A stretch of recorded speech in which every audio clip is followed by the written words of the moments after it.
இன்றைய முக்கிய செய்திகள். புதுவை யூத் ஃபெஸ்ட் 2026 லட்சிய ஜனநாயக கட்சி தலைவர் ஜோஸ் சார்லஸ் மார்டின் 15 லட்சம் செலவில் பரிசளிப்பு.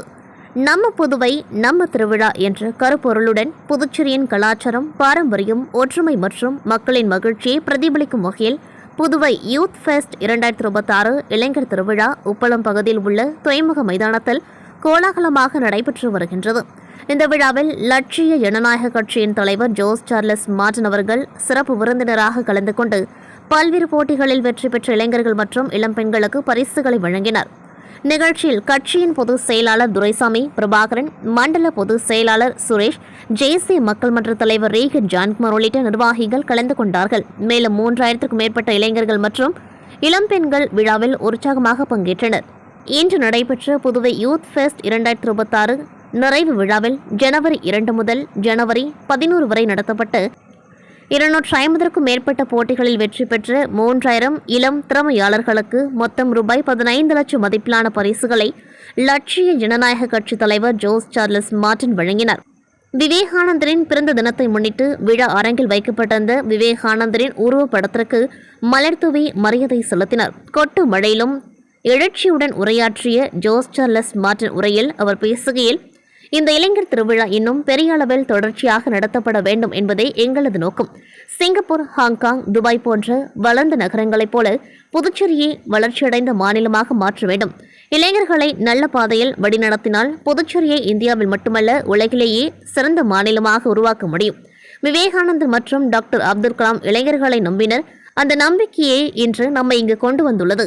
என் இலக்கு புதுச்சேரி 2050. அதற்கு இளைஞர்களின் பங்களிப்பு மிக முக்கியம். உத்தரகாண்ட் சென்று வெற்றி பெற்றுள்ள புதுச்சேரி கிரிக்கெட் வீரர்கள் பெருமைக்குரியவர்கள். பாண்டிச்சேரி கிரிக்கெட் சங்க தலைவர் தாமோதரன் அவர்களிடம் புதுச்சேரி இளைஞர்களுக்கு அணியில் வாய்ப்பு வழங்க வேண்டும், போலி ஆவணங்களுடன் பிற மாநிலத்தவர்கள் சேர்ப்பதை தவிர்க்க வேண்டும் என கேட்டுக்கொள்கின்றேன். பலர் வேலைவாய்ப்பின்றி உள்ளனர். காலி பணியிடங்கள் நிரப்பப்பட வேண்டும். அண்ணாதொடல், அடுக்குமாடி குடியிருப்பு உள்ளிட்ட பல திட்டங்கள் எங்கள் போராட்டங்களுக்கு பிறகே செயல்பாட்டுக்கு வந்துள்ளன. அனைவரும் ஒன்றிணைந்து புதுச்சேரியை முன்னேற்ற பாதையில் கொண்டு செல்வோம் என தெரிவித்தார். இதனைத் தொடர்ந்து பல்வேறு போட்டிகளில் வெற்றி பெற்றவர்களுக்கு அவர் பரிசுகளை வழங்கி விழாவை சிறப்பித்தார். இந்த நிகழ்ச்சியில் சட்டமன்ற உறுப்பினர் சிவசங்கர், பொதுச் செயலாளர் பாபு, மண்டல பொதுச் செயலாளர்கள் முனைவர் கண்ணபுரான், சுரேஷ் உள்ளிட்ட பலர் கலந்து கொண்டார்கள். நம்ம புதுச்சேரியில் வந்தோன்னே sustainable UN sustainable development council இருந்து திரு கோகுலும், தக்ஷண ராமமூர்த்தியும், அவர் நண்பர் அப்துல் கனியும் இந்த மாதிரி நம்ம ஒரு பெரிய ஈவெண்ட் ஒன்று புதுச்சேரியில் பண்ணலாம், இது ஒரு ஃபெஸ்டிவலாக நம்ம கொண்டு வரணும்னு சொல்லி ஆர்வமாக 10 வருஷமாக பிளான் பண்ணிட்டுருக்காங்க. ஸோ இந்த வாட்டி இது ஒரு வாட்டி இல்லாமல் இது வருஷம் வெறும் புதுச்சேரி மட்டும் இல்லாமல் இன்டர்நேஷ்னல்லேருந்து இது ஒரு ஃபெஸ்டிவலாக செலிப்ரேட் பண்ணுற அளவுக்கு ஒரு புதுச்சேரியில் ஒரு பெரிய ஈவெண்ட்டாக பண்ணணும். அதுதான் இதோட மெயின் நோக்கமே. எல்லாரும் கேட்குறாங்க, நீங்கள் வெளியூர்லேருந்து வந்திருக்கீங்களே, உங்களுக்கு என்ன அப்படி என்ன பற்று, நீங்கள் என்ன பண்ண போகிறீங்கன்னு கேட்குறாங்க. ஷேக்வார் வந்து இப்படி தான் அர்ஜென்டினாலேருந்து ஒரு டாக்டராக கியூபாவில் போய் வேலை செய்வார். அங்கே இருக்கிற பிரச்சனைகள்லாம் அவர் பார்த்து அங்கே ஒரு மிக சிறந்த ஒரு மக்கள் ஏற்றுக்கூடிய ஒரு பெரிய லீடராக வந்தார். அந்த மாதிரி நம்ம தமிழ் மண் இங்கே ஆண்ட மன்னர்கள்லாம் சேர, சோழர், பாண்டியர், பல்லவர், அதுக்கப்புறம் ஃப்ரெஞ்சு, அதுக்கப்புறம் நம்ம ஆண்ட மன்னன் மைந்தர்கள் இன்னமும் ரொம்ப பின்தங்கி தான் வச்சிருக்காங்க. இதை மீண்டும் நம்ம முன்னோர்கள் இதை எப்படி ஒரு வல்லரசாக வாக்குனாங்களோ, எப்படி சிங்கப்பூர், ஹாங்காங், துபாய் அந்த ஒரு மாடலில் நம்ம புதுச்சேரியை திரும்பி மீண்டும் கொண்டு வரணுங்கிற ஒரே நோக்கத்தை தான் இந்த இனிஷியேட்டிவ் எடுத்திருக்கோம். அண்ட் புதுச்சேரியை நம்ம கண்டிப்பாக மாற்றுறதுக்கு it's a very easy task. நம்மக்கிட்ட இளைஞர்கள் வந்து அவ்வளோ நிறையா இருக்காங்க. நம்மளோட 140 கோடி பாப்புலேஷனில் 80 கோடி வந்து இளைஞர்களாக இருக்காங்க இன்னைக்கு. அப்படி இருக்கிற இளைஞர்களை நம்ம அவங்களுக்கு நல்ல பாதையில் வழி நடத்தி அவங்களுக்கு அடையக்கூடிய இலக்கு, விஷன், மிஷன் எல்லாம் கிளாரிட்டியாக அவங்களுக்கு நம்ம இப்போவே வழிகாட்டணும்னா நம்ம உலகத்தில் மிக சிறந்த ஒரு மாநிலமாக வரலாம். அதான் நான் சொல்கிறது, புதுச்சேரி வந்து பெஸ்ட் ஸ்டேட் இந்த கண்ட்ரியாக இருக்கக்கூடாது. இதை குளோபே நம்மளை திரும்பி பார்க்குற அளவுக்கு ஒரு த பெஸ்ட் சிட்டி இந்த வேர்ல்டுங்கிற அளவுக்கு நம்ம கொண்டு போகணும். புதுச்சேரி உதயம்பட்டு பகுதியைச் சேர்ந்தவர் சந்திரசேகர். இவர் புதுவை குமரி ரோட்வேஸ் என்கின்ற தனியார் ஆம்னி சொகுசு பேருந்தை புதுச்சேரியிலிருந்து பொள்ளாச்சிக்கு இயக்கி வருகின்றார். இந்நிலையில் வழக்கம் போல் சொகுசு பேருந்தானது மறைமலை அடிகள் சாலையிலிருந்து 13 பயணிகளுடன் பொள்ளாச்சி நோக்கி புறப்பட்டது. பேருந்தை வேல்ரம்பட்டை சேர்ந்த ஓட்டுநர் செந்தில்குமார் இயக்கிக் கொண்டு முதலியார்பேட்டை 100 அடி சாலை மேம்பாலத்தில் ஏறி இறங்கிக் கொண்டிருந்தார். அப்பொழுது பின்னால் வந்த ஆட்டோ ஓட்டுநர் ஒருவர் பேருந்து ஓட்டுநரை சைகை காட்டி நிறுத்தி பேருந்துக்கு பின்னால் தீப்பற்றி எறிவதாக கூறியுள்ளார். இதில் அதிர்ச்சியடைந்த செந்தில்குமார் 13 பயணிகளை கீழே இறக்கிவிட்டுள்ளார். பின்னர் சில நொடிகளில் பேருந்து முழுமையாக தீப்பிடித்து மலமளவென பற்றி எரிய துவங்கியதை கண்ட ஓட்டுநர் பின்னர் சில மணி நொடிகளில் பேருந்து முழுமையாக தீப்பிடித்து மலமளவென பற்றி எரிய துவங்கியதை கண்ட ஓட்டுநர் பேருந்தில் இருந்து இறங்கி ஓட்டம் பிடித்தார். இந்நிலையில் பேருந்தில் ஏற்பட்ட தீ விபத்து குறித்து அருகில் இருந்தவர்கள் தீயணைப்பு துறையினருக்கு அளிக்கப்பட்ட தகவலின்படி நகர்பகுதி தீயணைப்பு நிலையத்தில் இருந்து 2 தீயணைப்பு வாகனங்கள் விரைந்து சென்று தீயை அணைத்தனர். மேலும் பேருந்தில் பயணிகள் ஏதும் இல்லாததால் அசம்பாவிதங்கள் மற்றும் உயிரிழப்பு தவிர்க்கப்பட்ட நிலையில் பயணிகளின் அனைத்து பொருட்கள் மற்றும் பேருந்து எரிந்து தீயில் கருகி சாம்பல் ஆனதை தொடர்ந்து பேருந்து முழுவதுமாக எரிந்து எலும்பு கூடாக காட்சியளித்தது. இதனிடையே தீ விபத்து குறித்து தீயணைப்பு துறையினர் மற்றும் முதலியார்பேட்டை போலீசார் நடத்திய முதற்கட்ட விசாரணையில் பேருந்து என்ஜின் பின்பக்கம் இருப்பதால் அதில் ஏற்பட்ட மின் கசிவு காரணமாக தீ விபத்து ஏற்பட்டது முதற்கட்ட விசாரணையில் தெரியவந்துள்ளது. புதுச்சேரியில் ஆம்னி பேருந்து திடீரென தீப்பிடித்து எரிந்தது அப்பகுதியில் பெரும் பரபரப்பை ஏற்படுத்தியுள்ளது. புதுச்சேரி உப்பளம் தொகுதி சட்டமன்ற உறுப்பினர் அனிபால் கனடி அவர்கள் புதுச்சேரி நகராட்சி ஆணையர் அலுவலகத்திற்கு சென்று ஆணையர் கந்தசாமி அவர்களை சந்தித்து தொகுதியில் நடைபெற்று வரும் மற்றும் மேற்கொள்ள வேண்டிய பல்வேறு வளர்ச்சிப் பணிகள் குறித்து விரிவான ஆலோசனை நடத்தினர்.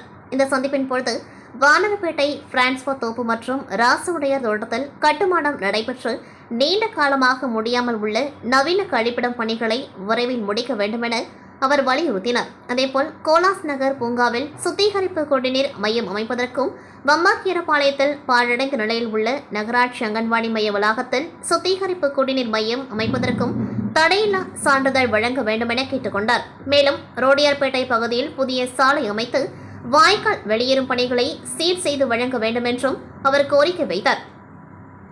இதனைத் தொடர்ந்து குபேர் திருமண மண்டபம் புனரமைப்பு பணிகள் குறித்து விரைவாக ஆலோசிக்கப்பட்டு அந்த பணிகளை விரைந்து முடித்து மக்கள் பயன்பாட்டுக்கு கொண்டுவர வேண்டும் என கேட்டுக்கொண்டார். அதேபோல் மின்சார மயானம் பணிகளை விரைவில் நிறைவு செய்யவும் மீன் அங்காடியை பொதுமக்கள் பயன்பாட்டுக்கு சீக்கிரம் திறக்கவும் நடவடிக்கை எடுக்க வேண்டும் எனவும் அவர் வலியுறுத்தினார். இந்த சந்திப்பின் பொழுது தொகுதி செயலாளர் சக்திவேல், கிளை செயலாளர்கள் சந்துரு மற்றும் ராகேஷ் ஆகியோர் உடன் இருந்தனர். புதுச்சேரி பாரதிய ஜனதா கட்சி சார்பில் நடைபெற்ற இளைஞர் எழுச்சி மாநாடு மற்றும் சுவாமி விவேகானந்தர் கோப்பை கிரிக்கெட் போட்டியில் வெற்றி பெற்றவர்களுக்கு பரிசளிப்பு விழா புதுச்சேரி அண்ணா திடலில் நடைபெற்றது. இந்த நிகழ்ச்சியில் தமிழக பாஜக முன்னாள் தலைவர் அண்ணாமலை சிறப்பு விருந்தினராக கலந்து கொண்டு கிரிக்கெட் போட்டியில் வெற்றி பெற்ற அணிகளுக்கு பரிசுகளை வழங்கி உரையாற்றினார். நிகழ்ச்சியில் புதுச்சேரி மாநில உள்துறை அமைச்சர் நமச்சிவாயம், புதுச்சேரி மாநில பாஜக தலைவர் ராமலிங்கம் உள்ளிட்டோர் பங்கேற்றனர். உரையில் அண்ணாமலை விரதம் இருப்பதன் மூலம் உடலில் உள்ள புற்றுநோய் செல்கள் அழியும் என்றும் சஷ்டி விரதம் உள்ளிட்ட விரதங்களை பின்பற்ற வேண்டும் என்றும் அண்ணாமலை கருத்து தெரிவித்துள்ளது சர்ச்சையை ஏற்படுத்தும் விதமாக அமைந்துள்ளது. அவர் பேசும்பொழுது புற்றுநோய் செல்களின் வளர்ச்சி உடல் உழைப்பு இல்லாதவர்களிடம் 7 மடங்கு அதிகமாக இருப்பதாகவும் அதை கட்டுப்படுத்த வேண்டுமென்றால் விரதம் இருக்க வேண்டும், யோகக்கலை செய்ய வேண்டும் என்று தெரிவித்துள்ளார். புத்தகங்களை இளைஞர்கள் வாசிக்க வேண்டும் என்றும் உடல் பயிற்சி அவசியம், ஜிம் மட்டுமே வழியல்ல, யோகாவை பின்பற்ற வேண்டும் என்றும் அண்ணாமலை வலியுறுத்தினார். மேலும் செல்போன் அதிக பயன்பாடு உடல் ஆரோக்கியத்தை பாதிக்கும் என்றும் சுய கட்டுப்பாட்டுடன் வாழ வேண்டுமென்றும் அவர் தெரிவித்தார். புதுச்சேரி மாநில முருளன்பேட்டை தொகுதி திமுக சார்பில் திமுக மாநில அமைப்பாளர் சட்டமன்ற எதிர்க்கட்சித் தலைவர் சிவா அவர்கள் தலைமையில் திமுக தலைமை பொதுக்குழு உறுப்பினர் தொகுதி பொறுப்பாளர் கோபால் முன்னிலையில் தொகுதி செயலாளர் சக்திவேல், தொகுதி துணை செயலாளர் கண்ணதாசன், கிளை செயலாளர்கள் இளங்கோ மற்றும் சரவணன் மேற்பார்வையில் ராஜநகர், முத்தமிழ் நகர் மற்றும் அருந்ததிபுரம் பகுதிகளில் கோலப்போட்டி நடைபெற்றது. இதில் மக்கள் மிகுந்த ஆர்வத்துடன் வீட்டு வாசலில் கோலமிட்டனர். போட்டியில் ராஜநகரில் பரிசு வழங்கும் நிகழ்ச்சி நடைபெற்றது.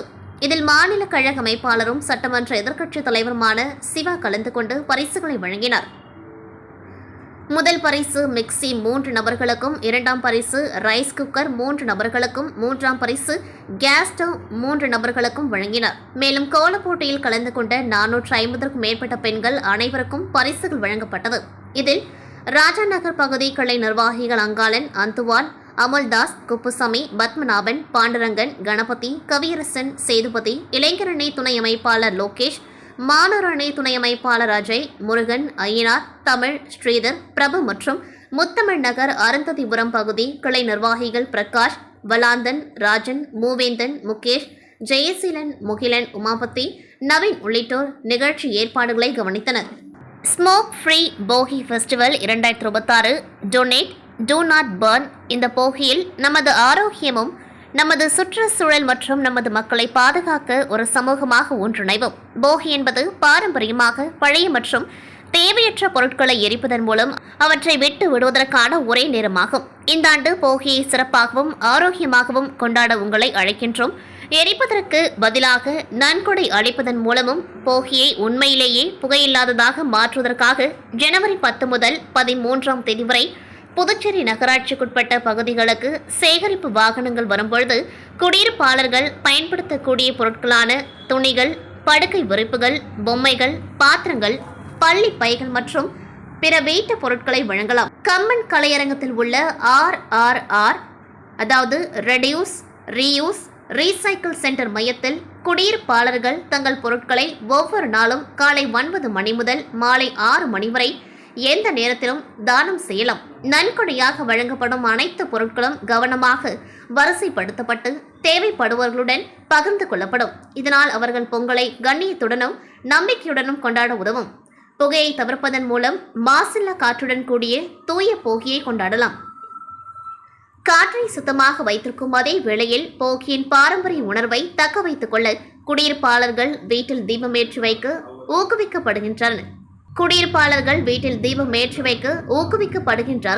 இது காற்றை மாசுபடுத்தாமல் சுத்திகரிப்பு, நேர்மறை மற்றும் புத்தாண்டுக்கான புதிய தொடக்கத்தை குறிக்கின்றது.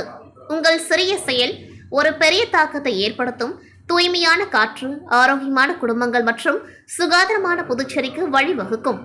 புதுச்சேரி லாஸ்பேட்டை பகுதியில் அமைந்துள்ள மாவட்ட ஆசிரியர் கல்வி மற்றும் பயிற்சி நிறுவனத்தில் ஆசிரியர் பட்டய பயிற்சி பயிலும் 1ஆம் ஆண்டு மற்றும் 2ஆம் ஆண்டு மாணவர்கள் சார்பில் பொங்கல் விழா இன்று நடைபெற்றது. விழாவிற்கு கல்லூரி முதல்வர் ராமகிருஷ்ணன் தலைமை தாங்கி பொங்கல் வாழ்த்துடன் கூடிய தை திருநாளின் அவசியத்தை விளக்கி கூறினார். தொடர்ந்து மாணவர்கள் சமத்துவ பொங்கலிட்டு கும்மி பாட்டுக்கு நடனமாடி பொங்கல் பண்டிகை கொண்டாடி மகிழ்ந்தனர். மேலும் மாணவர்கள் கோலப் போட்டி, கயிறு இழுத்தல் மற்றும் இசை நாற்காலி, உரியடித்தல், சிலம்பம் உள்ளிட்ட பல்வேறு போட்டிகளில் பங்கேற்று தங்களது திறமைகளை வெளிப்படுத்தினார்கள். விழாவிற்கான ஏற்பாடுகளை மாவட்ட ஆசிரியர் கல்வி மற்றும் பயிற்சி நிறுவனத்தின் விரிவுரையாளர்கள் மற்றும் அலுவலக ஊழியர்கள் செய்திருந்தனர்.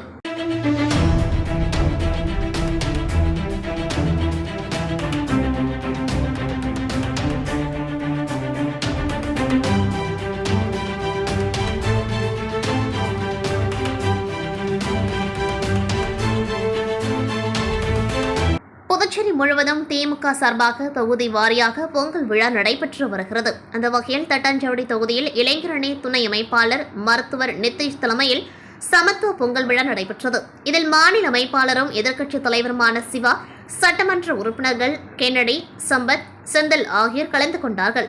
தொடர்ந்து பல்வேறு போட்டிகள் நடைபெற்றது. அதனைத் தொடர்ந்து பொங்கல் விழா மிக சிறப்பாக கொண்டாடப்பட்டது. மேலும் இவ்விழாவில் கலந்து கொண்ட அனைவருக்கும் பரிசுகளும் வழங்கப்பட்டது. விழாவில் இசை நிகழ்ச்சிகளும் நடைபெற்றது.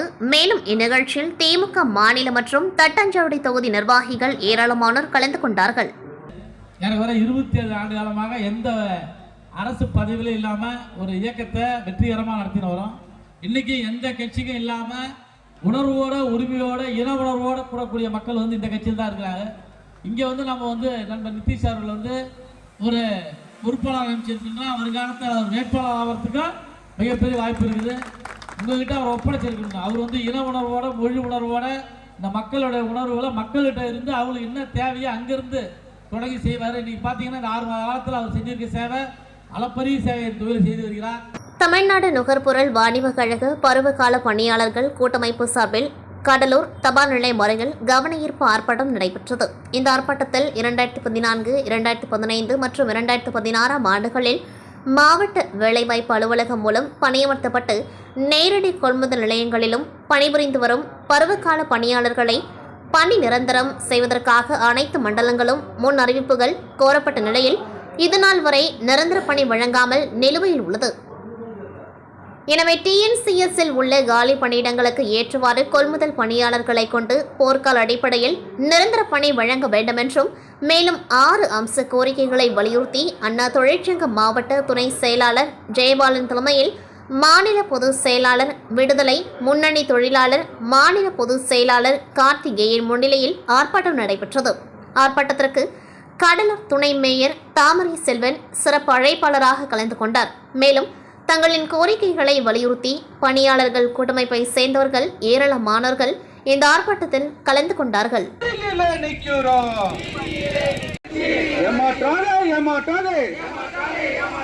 பருவகால பணியாளரை ஏமாற்றாதே ஏமாற்றாதே. தமிழக அரசே, இது பொதுத்துறை நிறுவனம், மக்களுக்காக பொறுமையாக இருக்கிறோம். இது பொதுத்துறை நிறுவனம், கேட்க வேண்டும், நமக்கு பணி வழங்க வேண்டும். விருதாச்சலம் கோட்டேரி தெற்கு பகுதியில் ஸ்டெல்லா மேரி ஊர் பொதுமக்களுடன் முத்து கதிரவன் முன்னாள் ஊராட்சி மன்ற தலைவர் தலைமையில் மனு அளித்தார். அந்த மனுவில் குடியிருப்பாளர்கள் தற்பொழுது மாதந்தோறும் ரேஷன் பொருட்களை பெற 2 கிலோமீட்டர் பயணம் செய்து மற்றும் சிரமங்களையும் எதிர்கொண்டு வருகின்றனர்.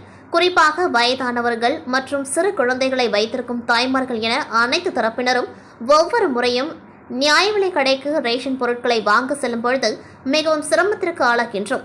மேலும் எங்கள் கிராமத்தில் 6 சென்ட் அரசு நிலம் உள்ளது.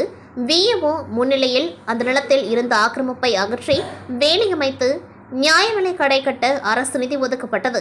ஆனால் ஆளும் கட்சி நபர்களால் அது தடுத்து நிறுத்தப்பட்டது. அரசாங்க நிதியை பயன்படுத்தி கட்டுமானம் செய்வதை தடுக்க அவர்கள் நீதிமன்ற வழக்கையும் தாக்கல் செய்துள்ளனர். இப்பகுதியில் நியாய விலை கடை இல்லாததால் முதியவர்கள் மற்றும் சிறு குழந்தைகள் வைத்திருக்கும் தாய்மார்களும் மிகுந்த சிரமங்களை எதிர்கொள்கின்றனர். மேற்படி விருதாச்சலம் கோட்டேரி தெற்கு பகுதியில் நியாய விலை கடை அமைத்து தர வேண்டும் என்று கடலூர் மாவட்ட ஆட்சியரிடம் மனு கொடுத்தனர். இத்துடன் செய்திகள் நிறைவடைகின்றது. நன்றி, வணக்கம்.